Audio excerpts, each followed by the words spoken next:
So your next topic, vegetative reproduction. Vegetative reproduction, that is also a asexual reproduction, in which new plants are produced from vegetative parts of the plant. Vegetative part ਕਿਹੜੇ ਕਿਹੜੇ ਨੇ? ਜਾਂ ਤਾਂ ਨਵਾਂ plant route ਤੋਂ ਉੱਗੇ, ਜਾਂ stem ਤੋਂ ਉੱਗੇ, ਜਾਂ ਲੀਫ ਤੋਂ ਉੱਗੇ। ਜਿਹੜੇ ਪਲਾਂਟ ਰੂਟ ਸਟੈਮ ਲੀਫ ਤੋਂ ਉੱਗਦੇ ਆ ਉਹਨੂੰ ਅਸੀਂ ਕਹਿੰਦੇ ਆ ਵੈਜੀਟੇਟਿਵ ਰੀਪਰੋਡਕਸ਼ਨ। ਹੈਗੀ ਉਹ asexual reproduction ਹੀ ਆ। This method a large number of plants can be produced from a single plant। एक single plant ਤੋਂ ਅਸੀਂ ਬਹੁਤ ਜ਼ਿਆਦਾ ਹੋਰ plants ਇਸ method ਨਾਲ ਬਣਾ ਸਕਦੇ ਹਾਂ ਨਵੇਂ plant।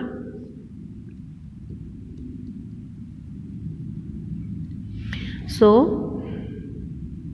therefore the term vegetative propagation is used for vegetative reproduction। ਇਸ ਲਈ ਇਹਨੂੰ vegetative propagation ਨੂੰ vegetative reproduction ਕਹਿੰਦੇ ਨੇ। All plant produced by vegetative propagation are exact copies of parent plant and so these are known as clones। ਜਿਹੜੇ plant vegetative reproduction ਦੇ ਨਾਲ ਬਣਦੇ ਆ ਉਹ ਬਿਲਕੁਲ ਹੂਬਹੂ ਆਪਣੇ parent plant ਦੀ ਕਾਪੀ ਨੇ। ਮੀਨਸ ਜਿਸ ਤਰ੍ਹਾਂ ਦਾ ਉਹਨਾਂ ਦਾ parent plant ਆ ਉਸੇ ਤਰ੍ਹਾਂ ਦੇ ਹੀ ਬਿਲਕੁਲ ਉਹ ਹੋਣਗੇ। ਠੀਕ ਆ, ਤਾਂ ਕਰਕੇ ਅਸੀਂ ਇਹਨਾਂ ਨੂੰ ਕਲੋਨਸ ਵੀ ਕਹਿ ਦਿੰਦੇ ਹਾਂ। ਨਵੀਂ ਟਰਮ ਆ ਗਈ, this one new term for you, clones. Exact copies of parent plant known as clones. Animals ਦੇ ਵਿੱਚ ਵੀ ਹੁੰਦਾ, ਬਟ ਹੇਅਰ ਓਨਲੀ ਤੁਹਾਨੂੰ ਪਲਾਂਟਸ ਦੀ ਸਟੱਡੀ ਹੈ ਤਾਂ ਮੈਂ ਪਲਾਂਟਸ ਦੀ ਗੱਲ ਕਰੂੰ, ਐਨੀਮਲ ਦੀ ਆਪਣੇ ਕੋਲੇ ਗੱਲ ਨਹੀਂ ਹੋਈ। ਆਪਾਂ ਸ਼ੁਰੂ ਤੋਂ ਪਲਾਂਟਸ ਦੀ ਕਰਦੇ ਹਾਂ। ਇਹ ਵੀ ਪਲਾਂਟਸ ਬਾਰੇ ਹੀ ਪੜ੍ਹਿਆ ਆਪਾਂ। So next one is also plants. Chapter he plants ਬਾਰੇ ਆ, ਉਹਨਾਂ ਨੂੰ ਅਸੀਂ ਕਲੋਨਸ ਕਹਿੰਦੇ ਹਾਂ। ਹੁਣ ਤੁਸੀਂ ਕਹੋਗੇ ਮੈਮ ਐਗਜ਼ੈਕਟ ਕਾਪੀ ਐਗਜ਼ੈਕਟ ਹੀ ਹੁੰਦਾ ਪਲਾਂਟ? ਨਹੀਂ, ਜਿਸ ਤਰ੍ਹਾਂ ਉਹਦਾ ਪੇਰੈਂਟ ਪਲਾਂਟ ਆ ਉਹਦਾ ਫਰੂਟ ਮਿੱਠਾ ਆ ਤਾਂ ਉਹਦਾ ਵੀ ਓਨਾ ਹੀ ਮਿੱਠਾ ਹੋਊ, ਜੇ ਉਹਦਾ ਫਰੂਟ ਖੱਟਾ ਤਾਂ ਉਹਦਾ ਵੀ ਫਰੂਟ ਓਨਾ ਹੀ ਖੱਟਾ ਹੋਊਗਾ। ਇਹ ਨਹੀਂ ਕਿ ਉਹਦੇ 'ਚ ਚੇਂਜ ਆ ਜੂਗੀ, no. So next, natural method of vegetative propagation. Natural methods of vegetative propagation ਦੇ ਵਿੱਚ first they have told you roots. Roots of some plants store food and become swollen। Roots of some plant, कुछ plants ਦੀਆਂ ਜਿਹੜੀਆਂ roots ਨੇ ਉਹ ਆਪਣੇ 'ਚ food store ਕਰਦੀਆਂ ਨੇ and become swollen ਤੇ ਫੁੱਲ ਜਾਂਦੀਆਂ ਨੇ। These are called tuberous roots। ਇਹਨਾਂ ਨੂੰ tuberous roots ਕਹਿੰਦੇ ਆ। ਇਹਦੀ ਐਗਜ਼ਾਮਪਲ ਹੈਗੀ dahlia, ਅਸਪੈਰੇਗਸ, sweet potato etc।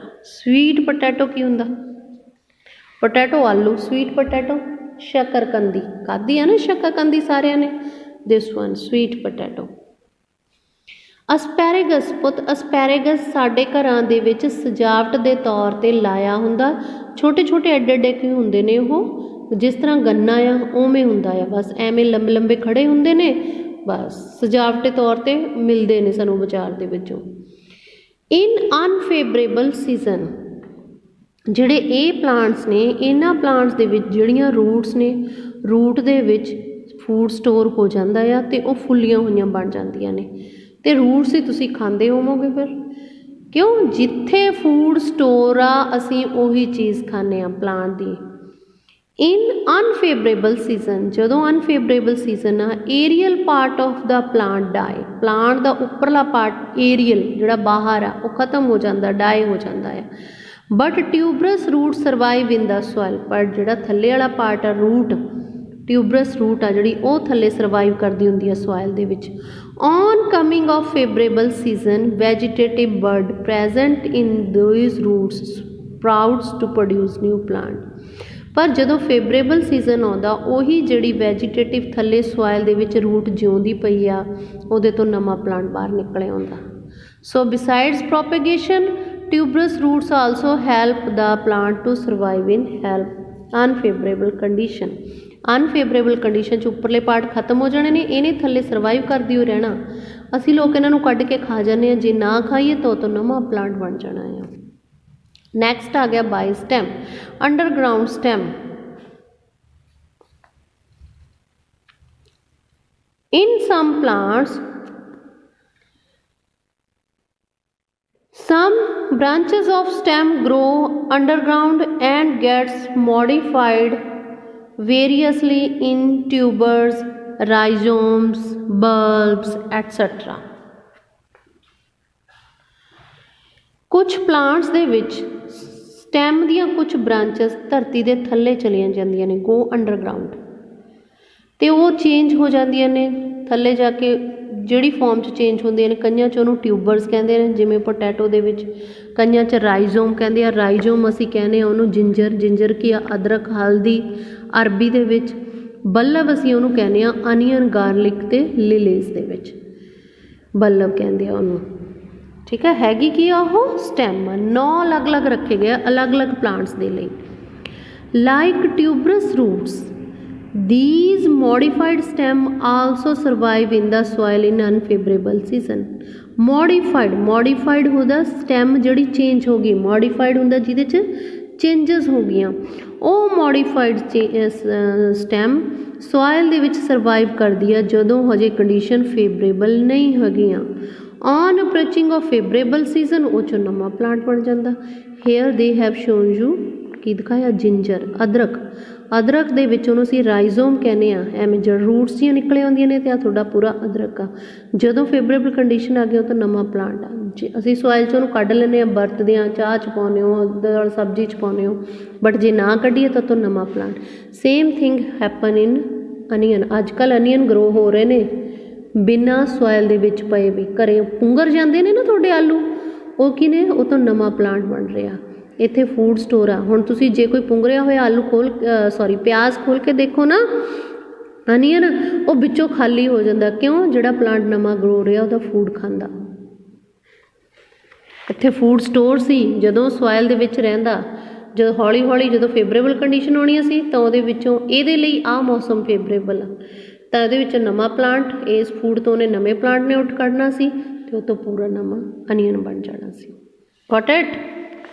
So in ginger ਔਰ ਹਲਦੀ vegetative buds, same thing happen in potato. Potato ਦੇ ਵਿੱਚ ਜਿਹੜੀਆਂ ਬਰਡਸ ਹੁੰਦੀਆਂ ਨੇ, ਜਿੱਥੋਂ ਆਲੂ ਪੁੰਗਰਦਾ ਉਹਨੂੰ ਅਸੀਂ ਬਰਡ ਕਹਿ ਦਿੰਦੇ ਹਾਂ ਉਸ ਏਰੀਏ ਨੂੰ। ਉਹਨੂੰ ਇੱਕ ਆਲੂ 'ਤੇ ਕਿੰਨੀਆਂ ਬਰਡਸ ਹੁੰਦੀਆਂ ਨੇ, ਉਹਨਾਂ ਨੂੰ ਕੱਟ ਕੇ ਬੀਜ ਦਿਓ ਤਾਂ ਨਵਾਂ ਪਲਾਂਟ ਬਣ ਰਾਈਸ ਹੋ ਜਾਣਾ ਹੈ। ਜਿੰਜਰ ਔਰ ਹਲਦੀ vegetative buds are present at nodes in between small brownish scale leaves.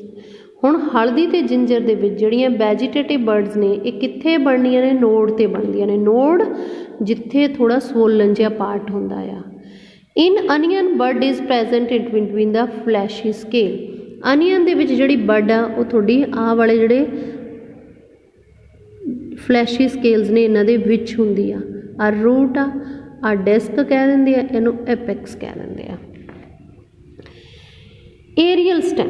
In some plants like chrysanthemum, strawberry, mint, grass, branches which grow near the base of stem creep along the ground or just below the ground on touching the soil. These branches bear new roots, aerial shoots at the node.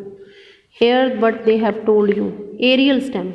ਕੁਛ plants ਦੇ ਵਿੱਚ ਉਹਨਾਂ ਨੇ, ਜਿਵੇਂ strawberry, minute ਕੀ ਹੁੰਦਾ ਬਈ, ਪੁਦੀਨਾ, ਗਰਾਸ, ਘਾਹ ਦੇ ਵਿੱਚ ਉਹ ਜਿਹੜੀਆਂ ਬ੍ਰਾਂਚਸ ਨੇ ਉਹ ਐਵੇਂ ਜਾਂਦੀਆਂ ਨੇ। ਜਿਹੜੀ ਬ੍ਰਾਂਚ ਸੋਇਲ ਨੂੰ ਟੱਚ ਕਰਦੀ ਉਹਦੇ ਉੱਥੇ ਰੂਟ ਬਣ ਗਈ ਅੱਗੇ। ਇਸ ਤਰ੍ਹਾਂ ਹੀ ਵੱਧਦਾ ਨਾ ਤੁਹਾਡਾ ਪੁਦੀਨਾ, ਦੇਖਿਆ ਨਾ ਕਦੇ ਬੀਜਿਆ ਹੋਇਆ। ਤਾਂ ਬ੍ਰਾਂਚਸ ਵਿੱਚ grow near the base of stem, ਦੇ ਬੇਸ ਦੇ ਨੇੜੇ ਜਿਹੜੀਆਂ ਟਾਹਣੀਆਂ ਉੱਗਦੀਆਂ ਨੇ, ਉਹ ਕਰੀਪ ਹੁੰਦਾ, ਰੇਂਗਣਾ, ਧਰਤੀ ਦੇ ਉੱਤੇ ਰੇਂਗ ਕੇ ਚੱਲਦੀਆਂ ਨੇ। ਕਰੀਪ ਲੌਂਗ ਦਾ ਗਰਾਊਂਡ ਐਂਡ ਜਸਟ ਬਿਲੋ ਦਾ, ਚਾਹੇ ਗਰਾਊਂਡ ਦੇ ਉੱਤੇ ਜਾਣ ਚਾਹੇ ਥੱਲੇ, ਜਦੋਂ ਸੋਇਲ ਨੂੰ ਟੱਚ ਕਰ ਜਾਂਦੀਆਂ ਨੇ ਤਾਂ ਉਹਨਾਂ 'ਤੇ ਨਵੀਆਂ ਰੂਟਸ ਬਣ ਜਾਂਦੀਆਂ ਨੇ, ਜਿਹਦੇ ਤੋਂ ਨਵਾਂ ਪਲਾਂਟ ਹੋ ਜਾਂਦਾ। ਉਹਨਾਂ ਨੂੰ ਅਲੱਗ-ਅਲੱਗ ਕਰਕੇ ਬੀਜ ਦਿਓ ਤਾਂ ਨਵਾਂ ਪਲਾਂਟ ਬਣ ਜਾਣਾ ਉਹਦੇ ਤੋਂ।